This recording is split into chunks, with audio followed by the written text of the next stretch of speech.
Morning. Gentlemen, I just want to fill this report to you. If you check the county office building, 7769631, county clerk's office, you're going to find that I am not only a registered certified security officer, but I built a business called Security Officer Chaplaincy Council. It is a real official New York State business, and I am a freelancer.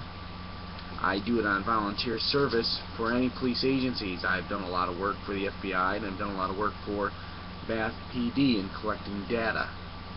I collected data on Paul Seglia, the Facebook operations. I helped collect data on a whole lot of different narcotic drug lords. Point being is that my dad is a U.S. Army police officer, MP of U.S. Army, and he had accumulated a great amount of federal income that was granted to him, that was due to him, and he purchased a large piece of land, 4 houses, 3 ponds, heavy equipment, and my grandparents were penniless. My dad helped take care of my grandparents. Anyhow, my father got into an altercation with my uncle in secret up on top of the hill when I was 14, and we were logging, and my Uncle Keith stormed off into the woods. I was summoned by my dad to get off the tractor and go down and eat supper, which I did, and when I went to go back to my dad, I was stopped by my dad's fiance, Carrie Mitchell, who was a witness, and I was driven to my grandparents' because I lived with my grandparents' downtown Bath, New York, and later that night I had a phone call and my father was in a coma. It seemed that the tractor that I was once sitting on, because we had saw 2 trees down, mysteriously a round beehive was found under a tractor wheel and stung my dad to the point of death. He had a stroke, came out of the stroke, somehow made it in his van, made it to my grandparents', died again, was took Strong Memorial Hospital. The problem I have with that is I was there on that property, and I'm a living witness with Carrie Mitchell. There was no beehive in those trees. It's my assumption that I am Blackfoot, in the Blackfeet nature. The Blackfeet used to use beehives in combat. I think that my Uncle Keith may have gotten angry, and out of spite, when my granddad was on the tractor, because you can't hear nothing when you're on the tractor, may have crept and set the beehive. You canceled your scan. Warning. There are 2,330 detected problems that need your attention. Click Fix All to resolve these problems. And, sorry, that's the computer. It's my theory that out of spite my uncle set a beehive thinking it would just sting my dad, teach him a lesson, because earlier that day they got into a pushing fight. My dad pushed him off his feet, threatened to beat him up because Keith kept fighting with him over a property line. Next thing you know, my dad's in a coma, stung to death. That's my theory. After years of studying the situation and going over it in my head and researching combat, I had found that our natured people, it was common for us to grab beehives, cover them with buckskin and pull them off, and then walk with them carefully, because the bees are trapped inside, set it and run. He easily could have done that, and my uncle was very Native American in nature. Because after my dad's injuries, this man went into a state of terrible depression. My Uncle Keith was in terrible depression, crying, just totally guilt-ridden, just wanting to go out of his way to help my dad pay his taxes, kept cutting wood for my dad while my dad was in a coma. I mean, it is brotherly love, but this was really overbearing, as if he had done something and was really guilt-ridden about it. Well, over the years, I continued to play football, became an all-state running back, and I lived downtown. I could never go up there except on weekends. And once my dad went into a coma, there was no need for me to be up there. My grandparents went into Strong Memorial Hospital. I was there in that hospital with Carrie Mitchell again. I see my grandfather come walking through with some white papers, walks out, shows them to me, and says, "Your dad signed this," and walked off. I didn't, 15, 16, I wasn't paying attention to any of that. I was just too worried about my dad. And I later, down the path, find out that my grandfather proclaimed power of attorney over my dad's whole power of wealth. I know without a doubt that that check mark, there was no name written. That was not my dad. No doctor was in there when that was signed. My grandfather checked that himself and then walked out and proclaimed my dad as the one who signed it. It was an illegal act of deception. Then they illegally took my father without. By this time I was 17, 18. My older brother was about 19 or 20. They took my dad to their home, and they conditioned his thinking to totally deny us as children. Totally, they conditioned in a comatose mentality to go along with their criminal activity. Over the next period of 8 to 15 years, my dad had come to me one day after coming out of a coma and said he's being stole. Best he could, he has a hard time speaking. I went directly to the National Guard, to Staff Sergeant William Ernest, who was a boyfriend of my sister's. He's a very powerful, good leader, and I believe in his name and honor. He went into the Army as a favor to me and did some research for me, and found out that my dad's money was heisted out of U.S. Army bank accounts. Now, he then said to me, "William, you need to go into your family and find out who stole it, because I know that someone in there did. You can tell they did." So I went into my family and I interrogated my dad, which he did not like. I have studied O'Hara's criminal investigation military manuals. I have studied security force training. Went to school for it at Wildwood Bosse's criminal justice. I went to Corning Community College and studied 1 year of criminal investigation. I'm very trained in what I'm doing, and I know how to do it. And he did not like that. These criminals had a secret camera that was filming me interrogating my dad. I don't care if they did, because this is a felony crime.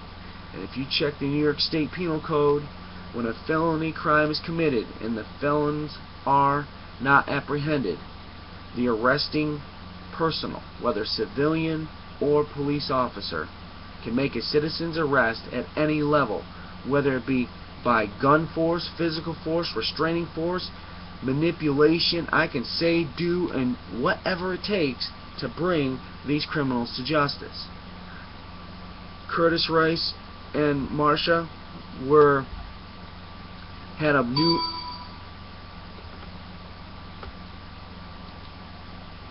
Curtis Rice and Marcia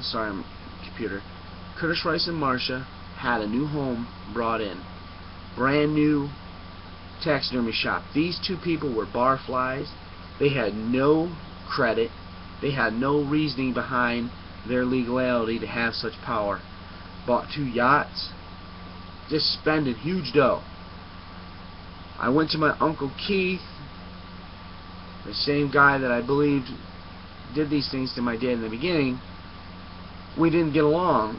I was nervous being around him, because in secret I found that he was molesting his daughter. My senior year, I found his daughter in a river, ripped clothes, raped. I picked her up out of the creek, totally in shocked tears. I was very furious. I was going to attack my uncle, but I didn't, because she begged me not to. She swore that he would kill her. So I didn't. But I did promise her. I said, "Look, if he doesn't stop this, you come to me again. I will go find the right people to deal with this." And she says, "I've got this under control." There was a huge investigation done at Hadley High School. They had brought Keith in the school with cops. Whole huge thing. And I thought for sure that it was all settled. But it wasn't settled. She was held at the bottom of the hill, a nice settlement, all the way till 2011, 10, maybe 2009 or 10. She's been held this whole time at the bottom of the hill. My uncle would run people off, go down the bottom of the hill and have intercourse with her, go up to the top, have intercourse with his wife. Keith was mysteriously shot in the leg by his wife while going deer hunting, climbing into a tree stand. Mysterious? Or was the wife trying to off him then? Because women know when you're cheating on them. I mean, come on, people. So, maybe then she was trying to make it look like an accident. Anyway, while that was going on, I still risked my life, went in on his property, and had a meeting with him. He was very kind to me. We had coffee for a whole night. My son, Isaiah Plank, James Plank, is a living witness of this whole night. You can question him all you want, gentlemen. Fran was there, his wife, listened to the whole thing. That's what I don't like. But Keith was in tears, punching his table, saying that he's mad at Curtis, mad at Marcia. They wrote a letter that Fran has in her possession that you need to get your hands on, because that letter is solid evidence. Curtis and Keith got into a physical, threatful argument that escalated almost into a combat situation. Keith, in tears, said that this man robbed my dad with my grandparents, split the money. My grandmother's innocent in this, men. My grandfather was a huge man, a monster. He was a mobster. And she was held prisoner in her home for 70-something years. This woman couldn't do nothing. Okay?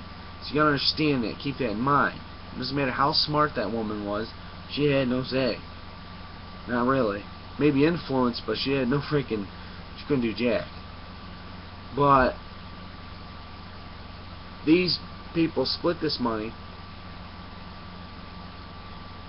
and robbed the inheritable power of 5 inheritable children, which I am one of them.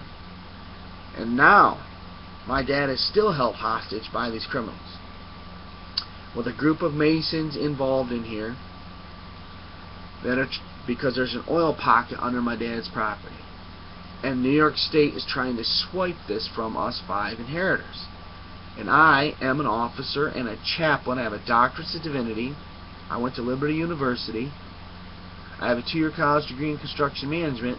I have arrested this group.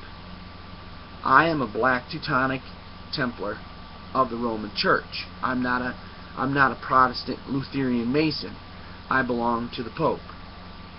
And I know without the shadow of a doubt that when this all gets to the Pope, this whole little group of men that are threatening me and are trying to hold me hostage in their civil system under false deception, trying to say that I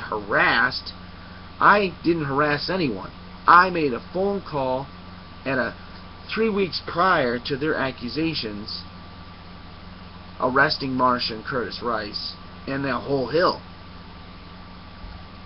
And I'm doing that for the safety of my inheritance and for the sake of truth for the church. My Uncle Keith was one of my witnesses. He had vowed to me he was going to go and he was going to go and beat Curtis Rice up because Curtis did these things to his brother. They did get into a physical combat situation right after that meeting. My uncle did beat him up. And then, mysteriously, about 3 days later, he was found murdered out in front of my grandparents' house. Because after he beat up Kurt, he told me he was going to go down and confront my grandfather on all this. And he says, William, I've done a lot wrong. But then, Fran can testify, me and him went outside because he didn't want Fran to hear. The man was still in tears. He says, William, you know what I've been doing. You know I'm wrong. He goes, but I will testify on behalf of my brother in court because I'm dying with him. I have a tumor. I will help you.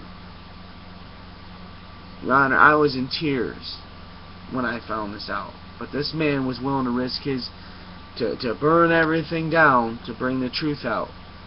And he went down, got into a confrontation with my grandparents. They went outside, went around the corner, him and his wife.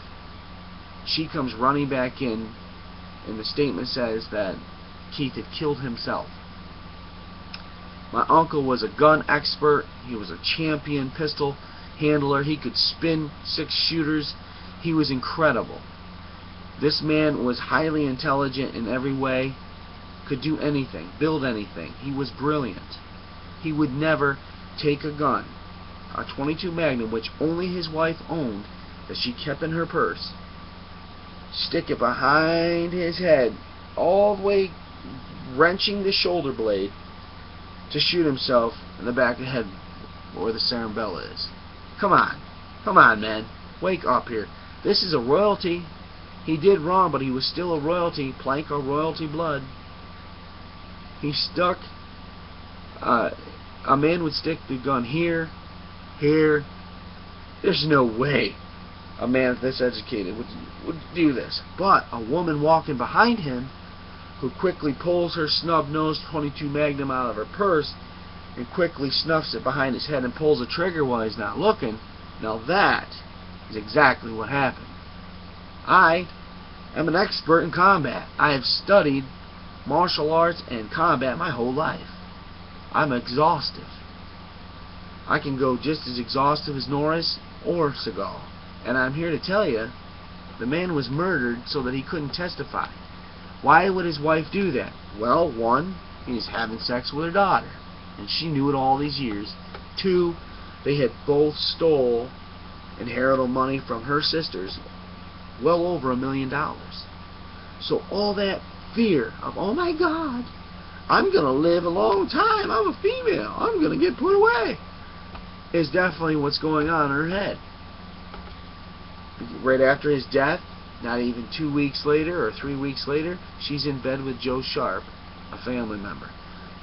At their church, their church exploded because Joe left his wife or my aunt for the advantage of the wealth.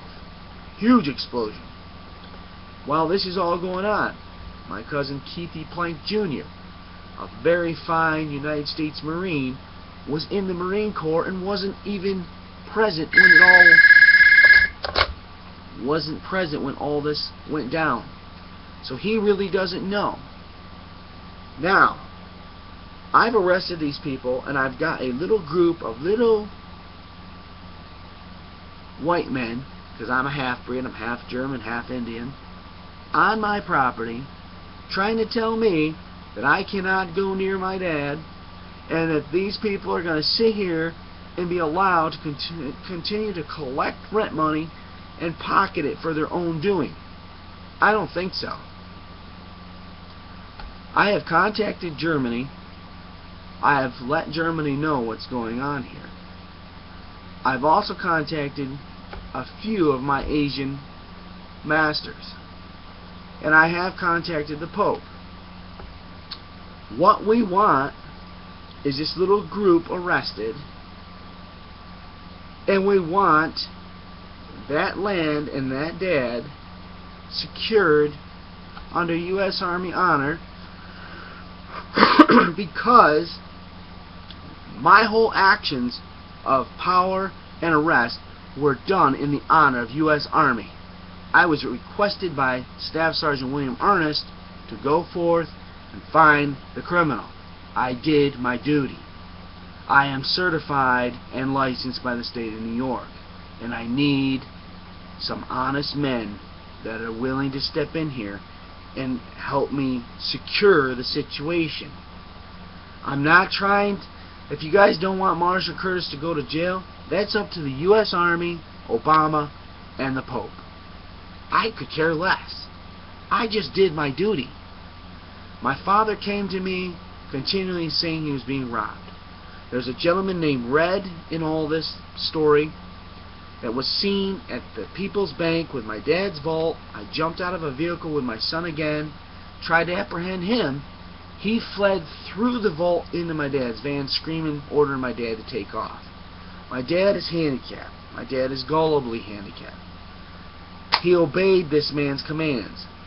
I tried to have that man arrested, and at that time, the police department in Canasteel, New York said, William, your dad, I'm not getting involved. This is, contact your grandfather.